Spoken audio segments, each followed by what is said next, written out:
and opinions expressed on this program are those of the participants and do not reflect the views of BronxNet or the program underwriters.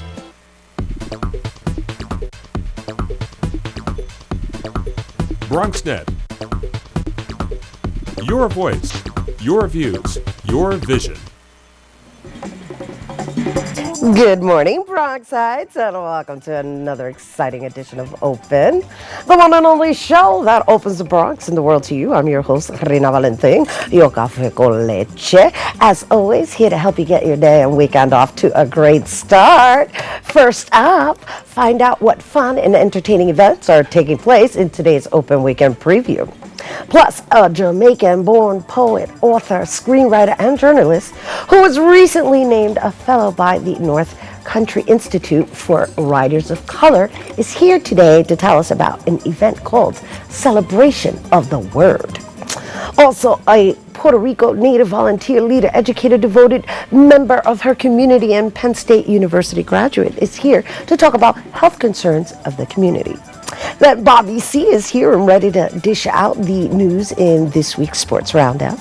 And finally, South Bronx native lyricist and producer Mikey J is here to deliver his rhymes over hot beats to bring our show to a close. So stay tuned. All that and more headed your way because now we are officially open.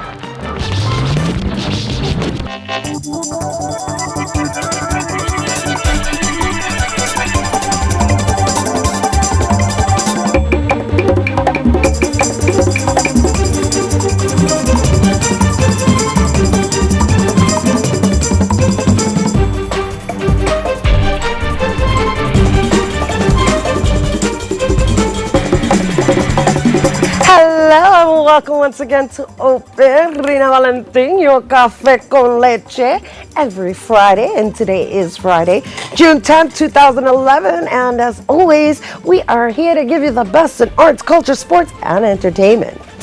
And you know, we are always inviting you to send in any comments and or any suggestions on any segments that you would like to see aired or any segments that have previously aired. And all you got to do is send us an email to open@bronxnet.org. Of course, if you're watching us live right now, 10 a.m., you can give us a call at 718-960-7241, and we'll actually have a conversation on air. All right, so we're going to jump right into Open Weekend Preview because, you know what, we're anxious to basically get in and around the town and let you know what there is to do.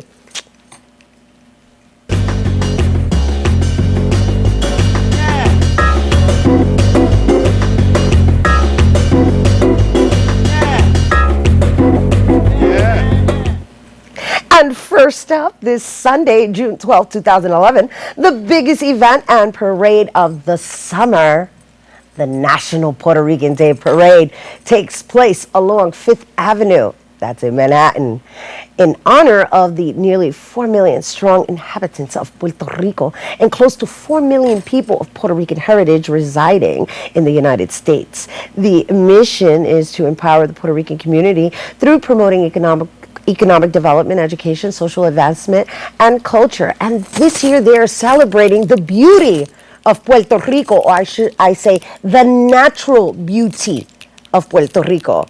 And they're emphasizing the achievements made by thousands of Puerto Ricans in business, government, and industry to inspire our youth and instill a strong sense of self-worth and pride in our community.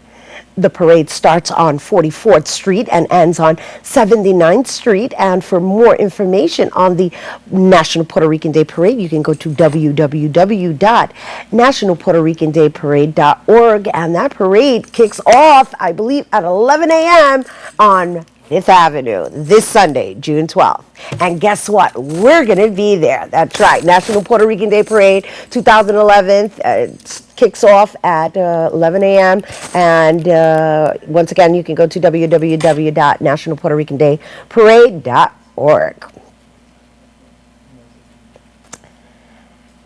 Oh, and of course, we're going to be there. I said that already. Actually, I'm going to be there, and I'm going to be in a convertible waving, so make sure you tune in. All right, so on the 26th anniversary, moving it right along, because this is like a whole Puerto Rican weekend celebration. The 116th Street Festival is actually kicking off this Saturday. That's tomorrow, June 11th, 2011. That's tomorrow. This is like celebration of Puerto Rican weekend. New York is Puerto Rican for the weekend on the second Saturday and Sunday in June every year. Everyone can gather to enjoy the festivals, which include live music by some of the top performers in the Latin music scene, and of course the food, and to show, of course, the pride and love of all that is the eccentric Puerto Rican culture. The street festival takes place on 116th Street in El Barrio. Actually, it's throughout 3rd Avenue. It's not just 116th Street. It's called the 116th Street Festival. However, it spans all the way from like 123rd Street to 106th Street on 3rd Avenue, and that's taking place on Saturday, and that festival begins approximately 12 noon and goes on till about 6 p.m. And once again, that's Saturday, June 11th, 3rd Avenue. All right, so our final open weekend preview is also for this Saturday, and that's June 11th once again, and that's from 9 a.m. to 5 p.m. There's actually going to be Puerto Rican games and domino tournament that's taking place at the Roberto Clemente Park. That's right, you can chill out for the day before the big parade with the Outdoor Family Festival featuring live music, entertainment, sports, tournaments, and, like I mentioned earlier, it's going to include dominoes. Also, there's going to be baseball, tai chi, and ethnic foods, and arts and crafts, and lots of family activities, but they're focused on sports and well-being and culture. This event is dedicated to the memory of the late baseball player Emilio Millito Navarro, and for more information on that, you can call 718-401-0404. All right, that was your open weekend preview, people, and even if you're not Puerto Rican, you're going to be waving that Puerto Rican flag because it's officially Puerto Rican weekend here in the city of New York. All right, don't go anywhere. Coming up next, BronxNet's cameras were actually there to capture the 5th annual Children's Festival of Russian Culture. So let's check that out. The 5th annual Festival of Russian Culture took place in northern Manhattan, where parents brought their children to celebrate their Russian heritage and to become a part of this all-day event, featuring traditional music and dance, field games, and multiple stage performances. Well, today we have a Russian festival, and we come here because we have a Russian background. We want our children to keep the language, we want them to know the songs. We brought her here especially for this event because we are Russian. She was born here, but we are here, so we still try to keep our culture, whatever we can keep. Our daughter was born here, but she speaks Russian. She is a part of Russian culture in America. The event was also celebrating the 50th anniversary of the first manned flight to space by Yuri Gagarin, and a drawing competition in his honor brought all the kids together. Like drawing? Yes. Can you tell me something in Russian? Tell me how to say hi. Привет. The Russian American Culture Heritage Center was instrumental in creating the festival and bringing children's folk ensembles as part of the celebration. The mission of our organization is to save and disseminate Russian culture. So every year we choose the best children's group from Russia and from the US. Consul General of the Russian Federation in New York spoke on the importance of preserving the Russian culture. It helps the children to remember its motherland, to remember language, to remember history and the culture. And I'm sure the more you know about your own culture, the better is your life. New York State Senator Adriano Espaillat also joined the event to celebrate the Russian-American heritage. The strength of New York City is right at the center of its diversity. So every time a community expresses itself, through their culture and their heritage, it makes us all stronger. Doll crafters and professional Russian actresses entertained the kids throughout the day, while street vendors showcased their art and spoke to children about Russian history. I think it's very important make this fair together, this Russian people, American people. It's very important to keep our culture. We live far away from our country, but we gotta keep it because we're still Russian. We're Americans, we love this country, but it's our culture.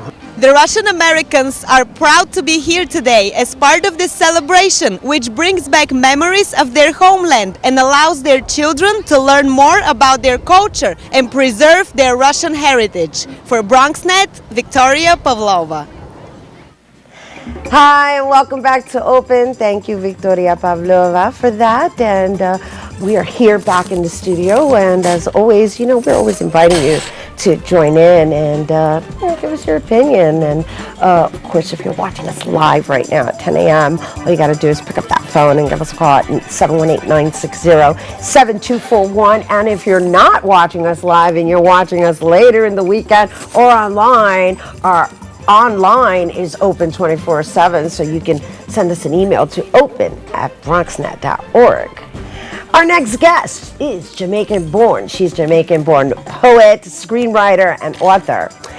She was actually named a 2010 fellow by North Country Institute for Writers of Color.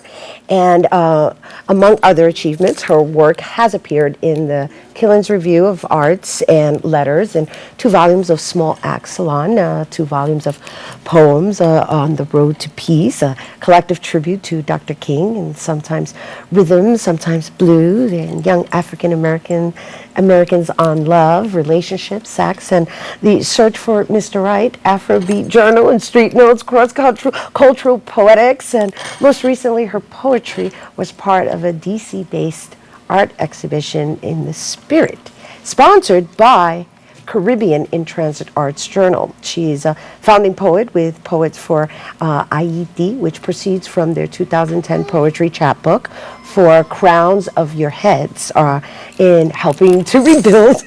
I'm just giving you her whole bio. And meanwhile, I have her here right on set, but the truth is that they're still rebuilding after the earthquake in Haiti. And you know what? I'm going to let her go on and share more of the details. So please welcome accomplished writer Keisha Gay Anderson. Thank you. Thank you so much for that wonderful introduction. Yes, you know, the project you mentioned, after the earthquake, you know, we came together, we're writers, a group of friends, and we said, what can we do? You know, we're writers, that's what we do. So we said, well, let's pull everyone together and put together this anthology. This is for the Crowns of Your Heads, this anthology. And we pulled a number of noted writers together, and the book is actually a gift for those who donate to this cause, and all of the funds go to Haiti Soleil, which is a California-based nonprofit that is rebuilding libraries in Haiti, and this particular library is Bibliothèque du Soleil. So it's important, you know, people need food, people need shelter, but they need to nourish their minds, especially young people, and the population of Haiti is overwhelmingly under 21, and we felt that this would be a good thing to do. So I'm very proud of that project. It's actually a great approach, and what's interesting is that, you know, the earthquake happened in 2010, and at that time everybody was in there, you know, trying to continue the relief, and somehow as time passes there's this kind of like assumption that everything's just back to normal. Right. So the fact that you are actually doing it and the way you're doing it as a writer is really, you know, I commend you and appreciate that, and we're acknowledging the fact that there's a poetry book that she's actually going to share with us a little bit about, because what you didn't mention was that it's a variety of Caribbean-based writers. Well, that's true. From different parts, right? Many writers in here are from different parts of the Caribbean, and some are not. This particular project is a collective of diverse voices from all over. The only stipulation we made is that it had to somehow relate to Haiti or thematically. So in that way, it is Caribbean. And I'd be happy to read you a piece when you're ready. Oh yeah, no, we're looking forward to you reading a piece, and the fact that you're just mentioning that. So what you're saying is like Caribbean-based descendants from different parts of the world, but yet they're able to relate to their Caribbeanness. Right, the Caribbeanness and the colonized aspect of being from an island. In terms of Caribbean writing in general. Okay. And this project included in some ways, there is, no matter whether you speak Spanish, French, English, Dutch, there's a common experience of the Caribbean. And it's sort of a place that stands alone. Yes, we have this colonial past, but we have created a brand new expression of our culture that is a fusion of many things, you know. So these Caribbean writers now are emerging and really expressing that unique Caribbean perspective. Yeah, no, you know, prior to getting on air, you shared something about like a person, you're Jamaican, right? And you're from Jamaica. Right. And then you mentioned that there's people that come from different types of descendants. Sure. You know, our motto in Jamaica is out of many one. And we're no different from any of the other islands. You know, we're nationalistic, but we're really no different. People come from, obviously, the African presence is predominant. There's European, there's Asian. But we've come together, and people tend to be more nationalistic than ethnic, actually, in the Caribbean, no matter where you're from. And this is just the way we have evolved together as a people. So the food, the music, it's all unique. So are you going to read something that references Jamaica? Well, this poem that I'm going to read is really just about universal love. We love that. And humanity, you know, just about recognizing how we're connected. So it's called The Great River. Is this one of your pieces? This is my poem. Okay. This is The Great River. I jumped into the great river once again, pulled by love through the prism of the womb, and let my furnace forge this sand house into a mirror for you, for this time, reflecting what we are and what we were made to be. You and me, we wade through this stream of consciousness in search of the sense in the senseless, the suffering caused by those shadow men who live in their own midnight and hide in plain sight, their bellies bursting with the blood of the innocent, their spirits still starving for understanding that we don't dwell here, that we are all the same drops of light traveling through the void, warming each corner of creation by being and believing, that we each hold a cleansing supernova in the honesty of our eyes, and that we too belong in this world, listened to its first songs, made music from the humblest of things, and understood that people are not commodities but sparks of the divine set in motion in a perfect dance, each day honoring that great force by simply breathing and loving and loving. And this inelegant system that slowly eats itself can never stop your breath, because you are, just like Isis is, as Shango is, as Jesus is, that spirit still lives. And even the tiniest of lies can never weave itself into the fabric of life, because life is truth and light and the beauty of every living thing that has ever moved under the sun. We are not done, because today I am we in this space, and I want you to see your face in the mirror of my soul and wrap these words around you like a warm cape as you blaze through this journey, living fully in the mystery of each breath and knowing that you reflect the fullest love your heart can hold. Never dwell in those shadows. Be love, be bold. Oh, that was so beautiful. Thank you. That was so beautiful. I had to close my eyes to take in the beauty of those words. Thank you. Wow, thank you. Yeah. Thank you. No, I just got wrapped in that cape. That's what we love. We love to spread love. Yes, and I love the we, the you, or me, and we can just look into each other's eyes and be one. Because we're all going through the same things. Yes. You know, everybody is. Yes, and so I just want to share with everyone that this is Poems for Haiti. It's For the Crowns of Your Heads. She just read from For the Crowns of Your Heads. And they're actually collecting donations for this book, right? The book is a gift for your donation. Right. We don't like to say, we're not selling it. Right. So if you want to donate, then this is your gift. And it's to build libraries. It's to rebuild the library. Right. In Haiti. In particular library in Carrefour Faye, which is an area of Haiti, and Bibliothèque du Soleil is the name of the library. Now, where would they go to actually make the donation? What you need to do is, you can either check our Facebook page, right, which is Poets for IATI, AYITI, or you can go to, I'll give you a website, you can go to www.cavecanonpoets.org/donation. So our fiscal sponsor is Cave Canem, which is an organization dedicated to poetry, and this is where they're handling this for us. So www.cavecanempoets.org/donation, and you can click on which item you'd like to. Okay, now, would they be able to go to KeishaGay.com and link up to that?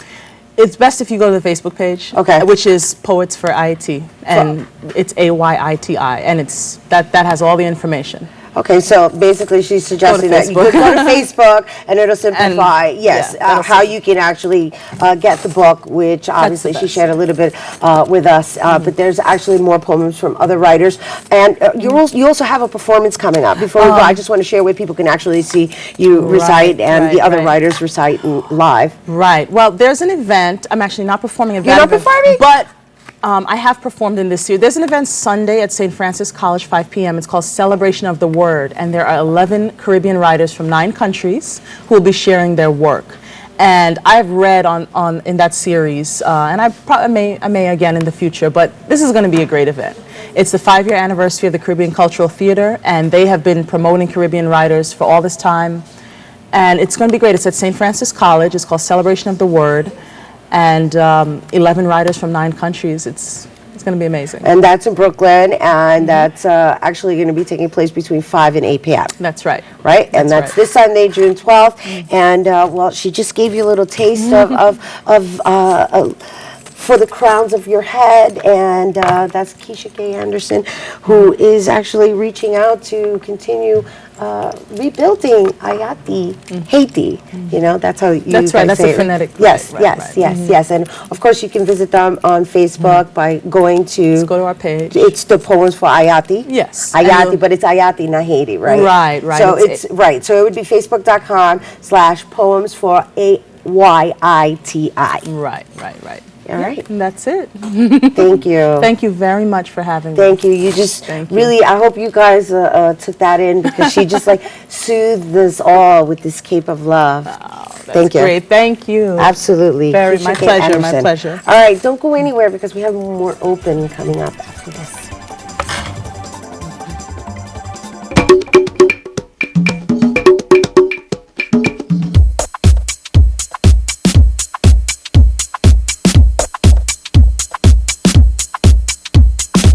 Dia in Greek means across, and the whole concept is to bridge the island of Puerto Rico with the island of Manhattan and the Bronx, so that we can transcend those boundaries and sort of reflect on the real meaning of being Puerto Rican, which is a feeling. My father was the inspiration for me to take up photography. You know, but before that, you know, I was involved in the student movement and struggles as an activist, and I wanted to use photography for those ends. While the neighborhoods are going through transformation, and all of a sudden El Barrio becomes Soha, we become invisible. So it's a recorded history that we were here and we created something. To quote Chuck D from Public Enemy, a photograph never lies. And you know, another one is a photograph is worth 1,000 words. And to me, it just captures a moment in time.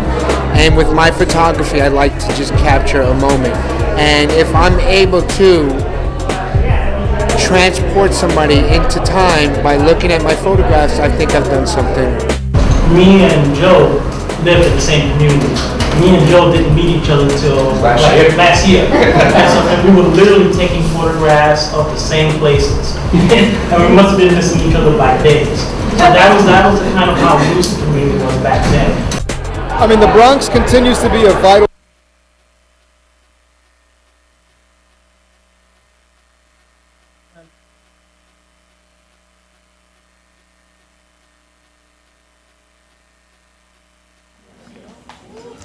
And thank you for that. And that was the Dia exhibit.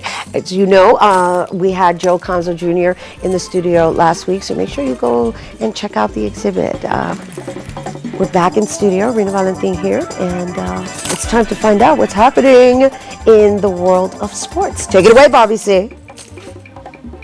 This is Bobby C. reporting. Tonight was a night at the MLB Network studios in Secaucus, New Jersey, where Major League Baseball dreams were realized. Monday night's first-year player draft signaled the beginning of baseball's next generation. The Pittsburgh Pirates held the number one selection in hand and weren't about to reveal it until the pick was officially announced. The scouting system has done a tremendous job getting things together, putting all this together, and it boils down in about another 2 minutes or so, we'll know. As predicted, budding ace in the making, UCLA's Garrett Cole went number one.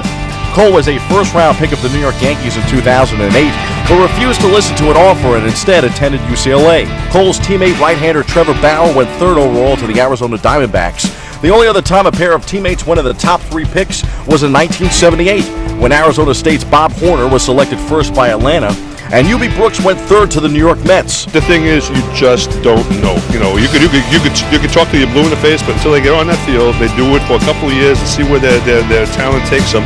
It's a coin toss. Legendary representatives from all of the clubs were on hand in helping the teams make their picks.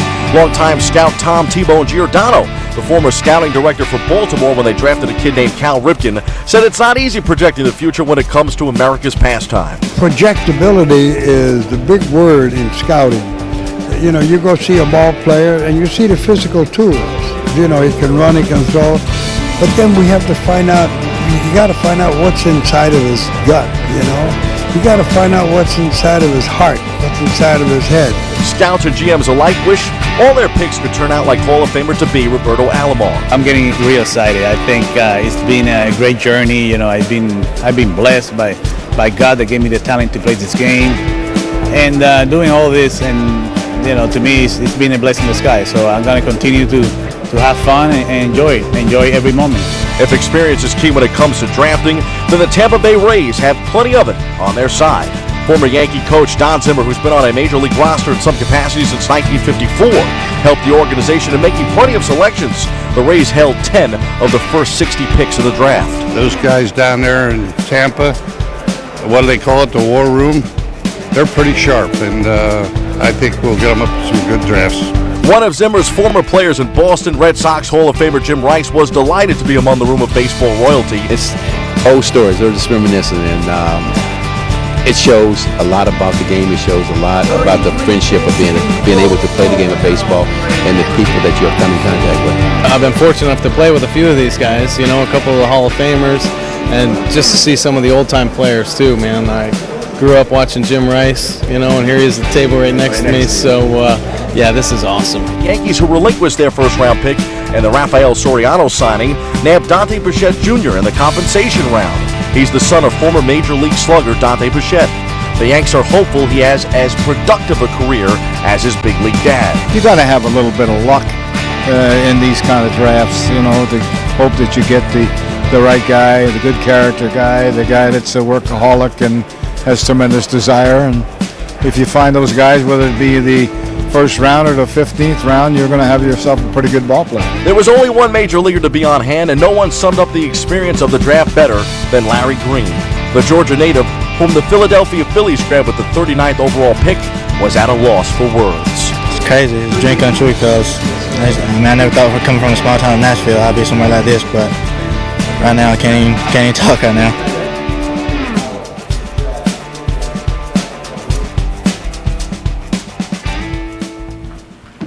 We stay on the baseball diamond for our New York baseball report. After going 6-3 on a West Coast road trip last week, the Yankees returned to the Bronx Tuesday night for a 3-game set with Boston. The Red Sox soundly defeated the Bombers Tuesday and Wednesday, but found themselves trailing 2-0 in the 7th inning last night before hanging 7 runs on the Yanks in a come-from-behind 8-2 win. The game started at around 10:30 p.m. following a lengthy rain delay. The Bronx Bombers, now 2 games behind their bitter rival for first in the AL East, will look to get back on track when they begin a weekend series with Cleveland tonight at the stadium. Jabba Chamberlain is likely lost for the season with an elbow injury. On the bright side, after collecting another hit in Thursday's defeat, Derek Jeter is now 10 hits shy of 3,000. Across town, we caught up with the Mets last Sunday night for the final game of their homestand, a win over rival Atlanta. Let's hear what they had to say about the 10-game road trip. Check this out.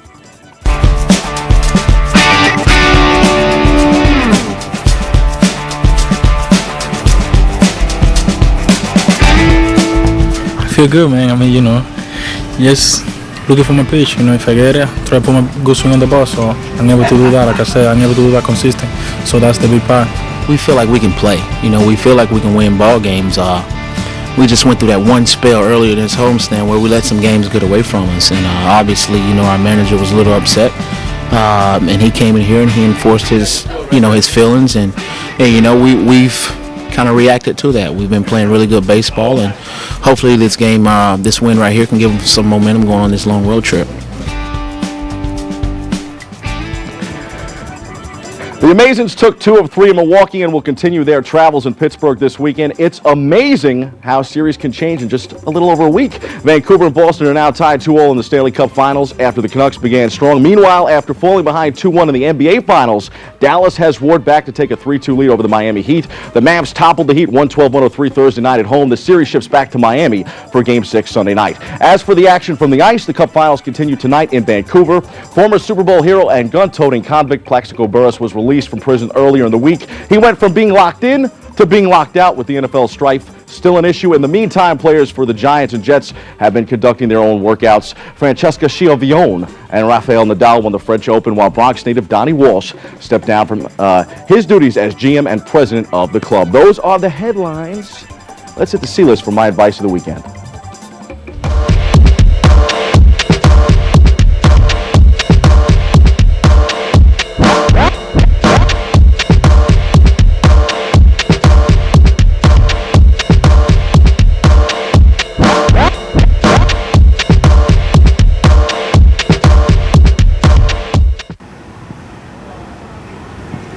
We're here at the track, looking for a good tip.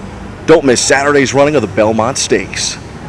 The race for the Carnations is on. The 143rd running of the Belmont Stakes is set for Saturday evening in Elmont, New York. And with $1 million purse on the line, 1.5 miles of track will be standing between any one of the 12 thoroughbreds and their right to claim the title as the winner of the Test of the Champion. Sportscaster Tom Hammond is recognized as a specialist and national expert on thoroughbred pedigrees. We caught up with the voice of the race for a preview. You have such an amazing background with thoroughbreds and, of course, sportscasting in general. Can you talk a little bit about what you're expecting to see here on Saturday? You have the Derby winner meeting the Preakness winner again, and you have horses like Nero that were second in the Derby after resting during the Preakness coming back again. All the Derby horses returning, so I mean it's got all the elements. So except for no Triple Crown on the line, it's about the best you can hope for. It's going to be a terrific race. The draw for the Belmont Stakes was announced Wednesday morning, and the 1-2 finishers in the Kentucky Derby are 1-2 on the morning line for Saturday's action. Derby winner Animal Kingdom is the 2-1 favorite in the final leg of the Triple Crown, with Derby runner-up Nero the second choice. Preakness winner Shackleford is next in the first rubber match between a Derby winner and a Preakness winner since 2005. I think we're going to win it all. I mean, the horse is doing super. He seems to like the racetrack. He's getting better all the time, and he's going to be the horse to run down. So, I mean, I feel good about it. The storied past of America's oldest Triple Crown race is rooted in Bronx history. Named after 19th century stock market tycoon August Belmont Sr., it was originally run at the Jerome Park Racetrack in the Bronx. The event was moved to the nearby Morris Park Racecourse until the opening of Belmont Park in 1905. Today, Dan Silver, Director of Communications and Media Relations for the Belmont Stakes, says the family tradition of the race continues. Well, it's the longest race of the Triple Crown. You know, Belmont Park is one of the longest tracks in the country, 1.5 miles around. It's the Test of the Champions, the nickname of this race. And a lot of Triple Crown horses that have been going for the Triple Crown have failed in this race due to the distance or the nature of the track. So I think Shackleford might be the horse to beat. Regardless of outcome, as is tradition, awaiting the champion in the winner's circle will be Sam the Bugler. When they come out on the track for the Belmont Stakes, I play the call to the post.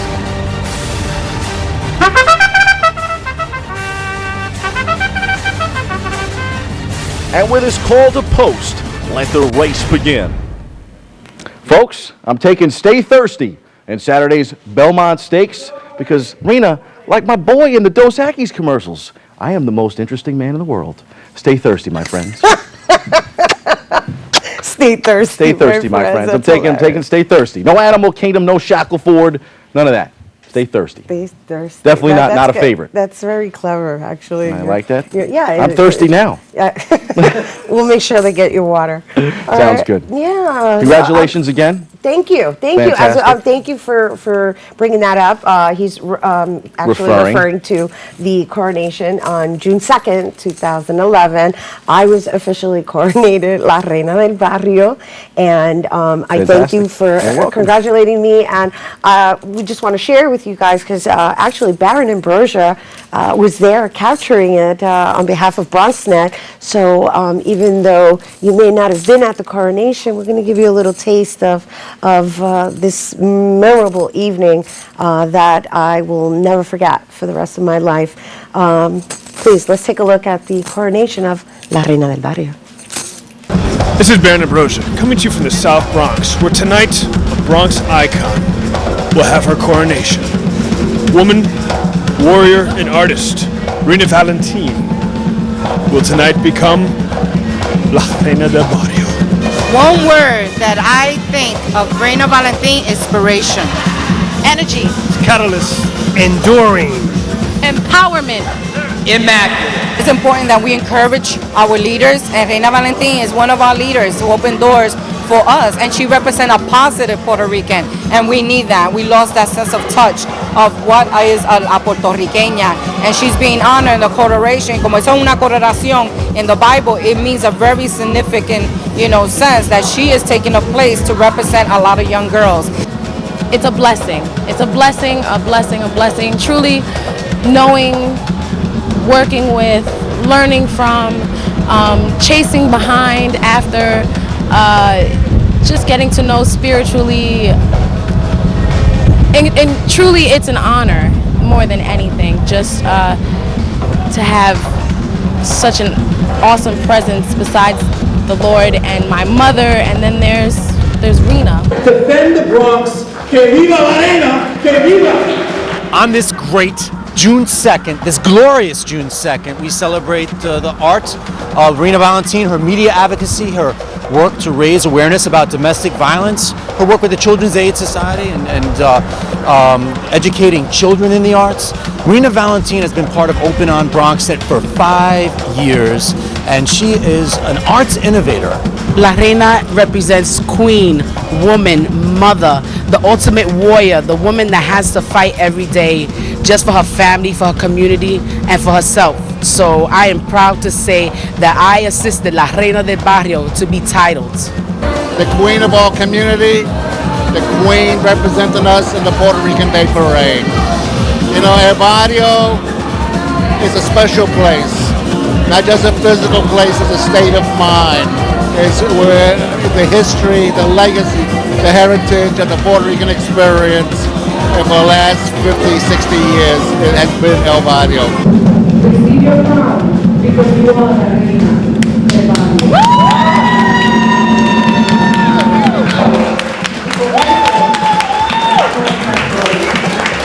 I'm here with the star of the evening, the queen, La Reina del Barrio, Reina Valentine. Reina, tell me about tonight. How do you feel? Tonight was really magical. And as you can see, it was a Kleenex moment, as you witnessed. I think today was a coming out party for me. For me, it was more of a purpose-finding position. This La Reina del Barrio position, as I mentioned, has been something I've been trying to kind of figure out. And truly what it is it's not about me, it's about everyone else, and being placed in a position to be there for everyone else. And while it may be somewhat of a big responsibility, I'm honored and I'm blessed. And I'm elated with the love that surrounded the room today. There was so much love in the room that I'm flying. Did I tell you before? I'm flying. I'm flying. And I'm flying in the light. You told me a little bit about Reina and how exciting and colorful and full of life she was. And this is also her coming out to everybody. So I just wanted to make her look elegant but still have a fun, funky dress, which is why it has a little bit of color. but the train for like elegance and the white for like the purity and the newness of her introduction to everybody. The energy of the room is absolutely amazing. Everyone's happy. Everyone's grateful. She's grateful. It's a lot of energy in here. A lot of emotion as well for something that's been done so wonderfully and so beautifully. And everything that she puts her hands on, everything that she touches, has an element of her own expression of creativity that's purely hers, that no one can imitate. You know, she's an original. She's an original. Que viva la reina, long live the queen, long live the queen, long live the queen.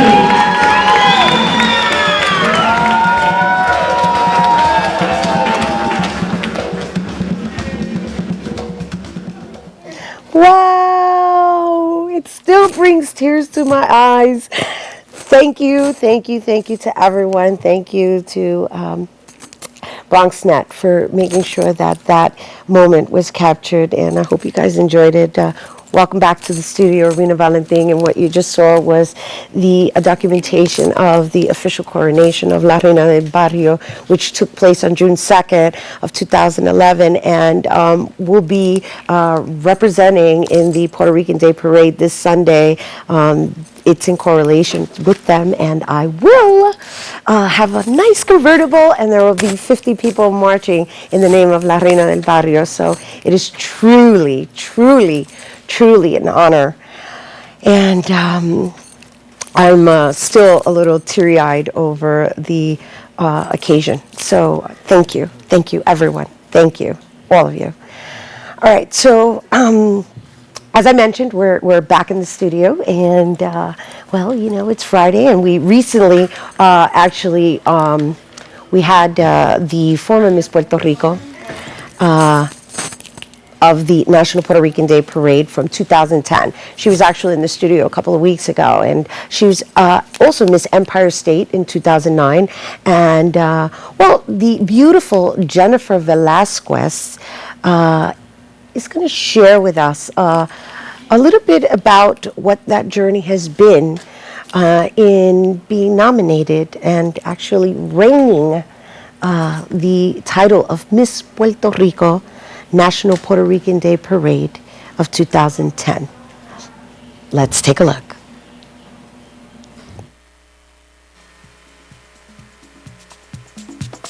Hey, welcome back to Open. Rena Valentin here, and you just got a little taste of one of the guests we're going to have on later on the show. That's right, we have Choco Horta here in studio, and of course we're jamming to the sounds of DJ That Girl Curly. You saw her working it, right? All right, well, we got to move it along because, well, today we are honored to have various guests, and the first guest that we have is been a volunteer, a leader, educated, and a devoted member of her community. She's here to tell us more about her journey as Miss Earth Empire State 2009 and most recently Miss Puerto Rico of the National Puerto Rican Day Parade of 2010.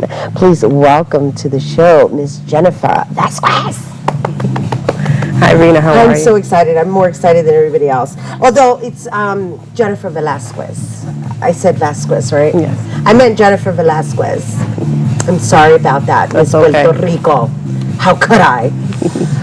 Here's a question. With wearing this beautiful crown, we are honored to have the Queen of the National Puerto Rican Day Parade here on set with us. What was that, being crowned, and where are you now? Like, let's start with what was that? What did that feel like? It was an overwhelming experience. I think that I never been so happy. I worked so hard leading up to the crown, so when, you know, they picked the final 5 and I was one of them, and then when they count down the runners up, and then pretty much, you know, if you're not first runner up, you're the winner. And they said my name, I just started crying. And it was so beautiful because I'm proud to be Puerto Rican, and just to be able to share that and be able to have this platform to use it, you know, to be an ambassador for the community was just excellent. So where I am now, I think I got to learn so much about being Puerto Rican. We always, you know, think that being Puerto Rican is just based on the experiences that we have, but being able to meet so many different people, like yourself, being able to travel to Puerto Rico, and all the honoring that I received, thus far was just so amazing. So I think it really changed me. You said that, time has a way of doing that, I think, to all of us, right? Yeah. But it's all about what you're experiencing. And you said you had a lot of preparation to do, to prepare. What did that entail? It entailed really even digging deeper about my roots. So, knowing more, speaking to a lot of my family members in Puerto Rico, my mother, even just doing some history research myself on our island, because even though I live there and even though I go back there often and know what I know from my family and everything, just being able to really understand every little detail. Also being able to know that, I'm from Loíza and this is when it was founded, all the specific dates and times. And then even overall being able to package that all, like bottle it, and being able to present that to the judges and even the people who were at the pageant, and demonstrating like a full knowledge of my culture, my history, and just being Puerto Rican, being able to show that. Well, are you first generation, second generation, or third generation? I'm second generation. So my grandparents came here first from Puerto Rico. My mother was born there, but actually her brother, my uncle was born here. So it's a mixture. And then she returned. And then both of my parents are from Puerto Rico, so I'm second generation. Yeah. So were you raised in an environment that spoke predominantly English? Actually, no. We spoke Spanglish, both. My mother's military, so when I was like about 5 years old, I went to live in Puerto Rico. So I grew up in Tua Baja, and that was my first language. Pretty much, I only spoke Spanish, learned my phonetics, everything. I was there for at least through second grade. And then I came out here to New York, and then that's when I was in ESL and learned English. So it was always Spanish first, English second. As I got older, English became more so the norm in the house, but always, from the music that we played to everything that we did, even the family outings, always been, Spanish and both. So you would say that you were raised with the knowledge of the history of your roots, which is one of the qualifications that you need to really have in order to be Miss Puerto Rico. Definitely. I think that was always the first thing. I know my mom always wanted me to know the language, which is something that I speak to the youth about, because, it's not just repping or saying I'm Puerto Rican. Know the language, know your roots, know what it means to be Puerto Rican, that it means to be Taino, African, Spanish, and have all those three mixtures that make us look all very different. And then, she always made sure that we travel back home even after I left, to make sure that I understand all the changes and where I came from, and what it really means. Even her experiences as a younger Puerto Rican woman when she lived there. So. Now, this is great, because it is, you have to know where you came from in order to know where you're going, right? Yeah. And so you have been really diving in deeper, right, since you became Miss Puerto Rico of 2010, and we're in 2011, and you're going to have to give up that crown. How does that feel? I'm like sad for you. It's bittersweet in the sense that I had so much fun. It was such an honor and I'm happy to be able to share that. So I'm actually excited about being able to crown the new queen, tomorrow. Pretty much, dates the end of my reign, so I'll be doing my farewell speech. So I'm actually excited for the new incoming queen, because she'll be able to have a beautiful experience like I did. At the same token, it was like a family. It's like you being inducted into the National Puerto Rican Day Parade family, the board. Everybody is just so welcoming. And even though it won't be that sad, because I'll forever be Miss Puerto Rico National Puerto Rican Day Parade 2010. So you always hold that title, and most of us past queens either come back in some capacity, or you may always see us around or involved in some way with the parade. So it's bittersweet, but I'm excited to be able to see the new queen tomorrow. So if for those who are actually candidates for becoming Miss Puerto Rico, in your journey, what would you say you gained the most?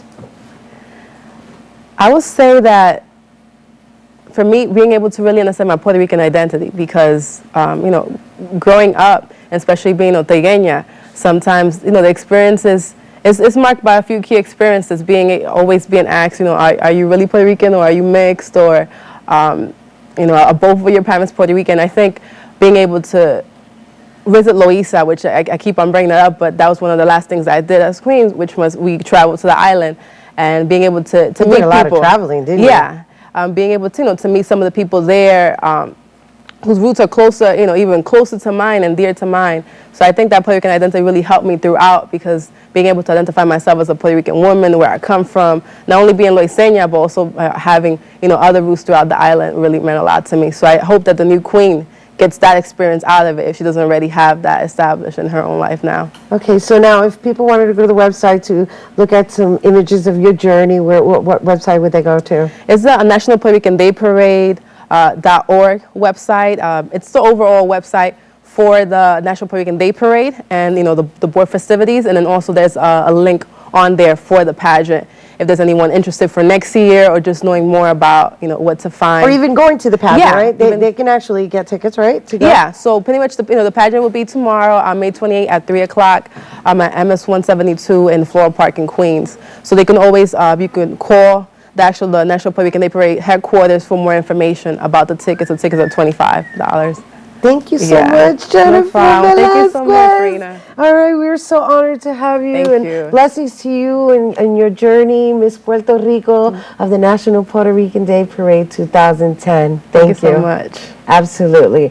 All right, we do have to take a quick break, but when we come back, well, we're going to talk about some T-shirts that are affiliated with addiction, or maybe not. I don't know. You have to stay tuned. Don't go anywhere. We'll be right back.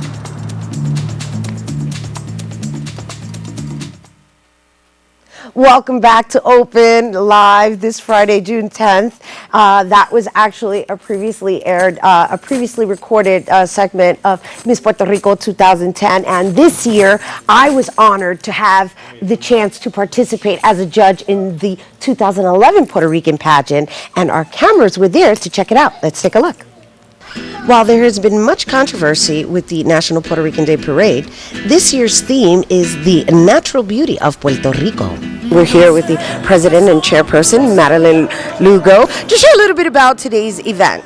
It's a representation of the future of the Puerto Rican woman.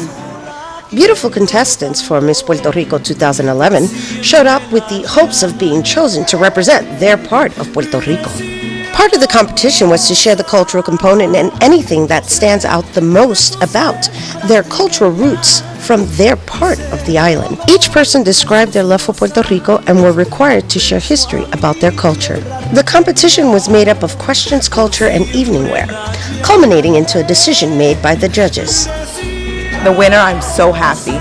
She is such a beautiful woman inside and out, and that was what I was looking for personally. This is your year in the spotlight, and enjoy every minute of it. There's so many women that would love to be in your position, so enjoy it. This is your year.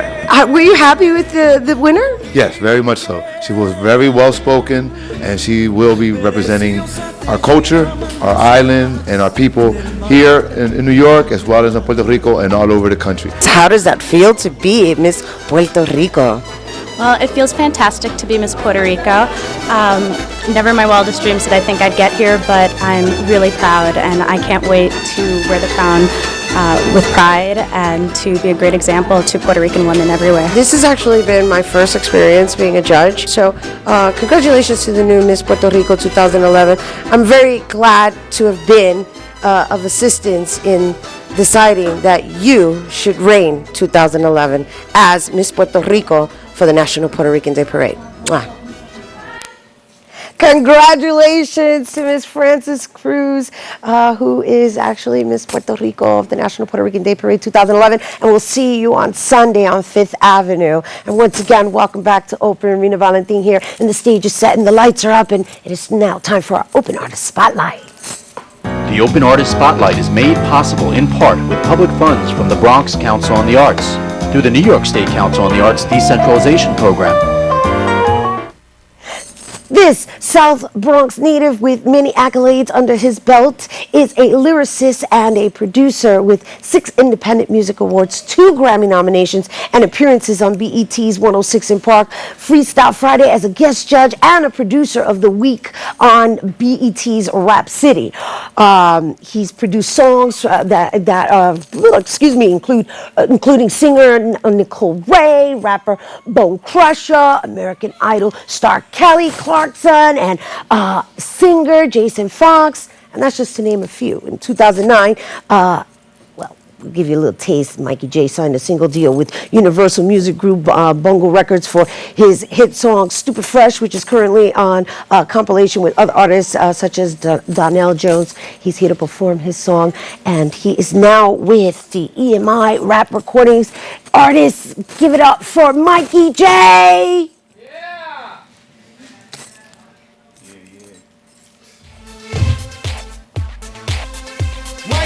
And here comes Darian.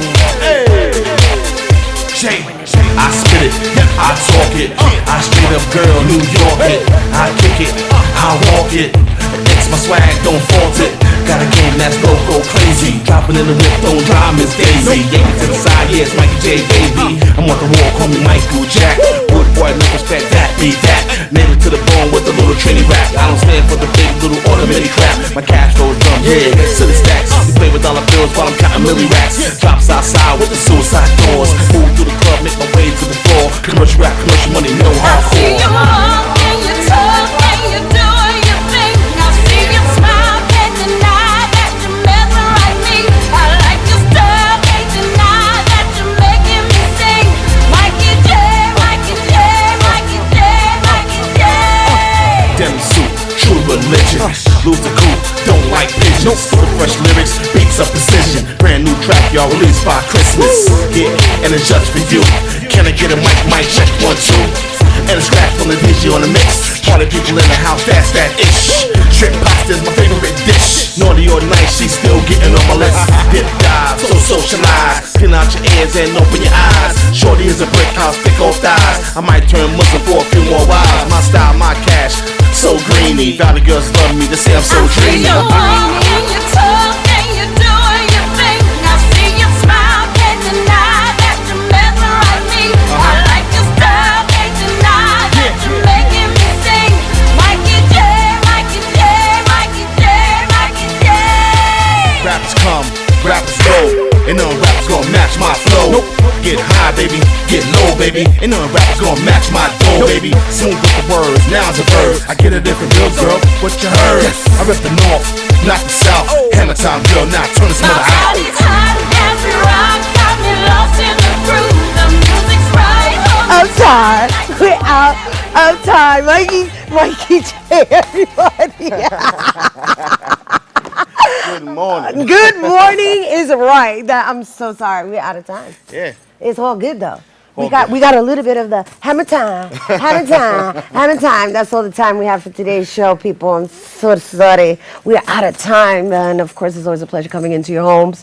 And we'd like to thank all of our guests for coming through, especially you for tuning in. If you missed any part of today's show, be sure to tune in to the Recablecast tonight at 6:30 and 10 p.m. And of course, throughout the entire weekend. If you missed any of the show and you missed the entire weekend, you can view us on the web 24/7 at www.bronxnet.org. I'm Rina Valentin, and from all of us here at Open, may the universe provide peace, prosperity, and love. Mwah. We'll check you out at the Puerto Rican Day Parade on Sunday, people. Make sure you're there on 5th Avenue waving that Puerto Rican flag. Adios. And here comes Darian. Jay, I spit it, I talk it, I straight up girl, New York it, I kick it, I walk it, it's my swag, don't fault it, got a game that's go crazy, dropping in the whip, don't drive Miss Daisy, yank it to the side, yeah, it's Mikey J, baby, I'm on the wall, call me Michael Jack, wood boy, no respect, that be that, nail it to the bone with a little Trini rap, I don't stand for the big little automatic crap, my cash goes dumb, yeah, silly stacks, you play with dollar bills while I'm counting milli racks, drops outside with the suicide doors, move through the club, make my way to the floor, commercial rap,